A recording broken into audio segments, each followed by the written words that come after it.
দেখুন কি অবস্থা দেখবেন। চিন্টু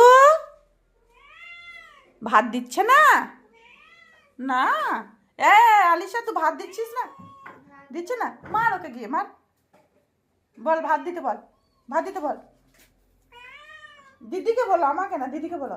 চিন্টু এই তুই হাড়িতে চাপছে না মেয়ে মেয়ে করছে আর হাড়িতে ওদের সব চলে এসেছে, ছানা পোনা সব। চিন্টু দিদিকে যে ভাত চাও, ও তো চাইছে, ওর ছানাগুলো চাইছে। দিচ্ছে না রে। ওই দে, ওর বয়ফ্রেন্ড এসেছে, এ গদুস এসেছে, ওর বয়ফ্রেন্ড এলো আর চলে এলো তাড়াতাড়ি করে। ওই দেখেন চিন্টুর বয়ফ্রেন্ড এটা, আর ওর ছানাটা মার খাই না দেখো। গদুস, এ গদুস, চিন্টু তোর বয়ফ্রেন্ড এসেছে। দেখো ওকে কেমন চিঙ্কি তোকে তো গদুস পাত্তাই দেয় না, চিন্টুকেই চুমু খাচ্ছে।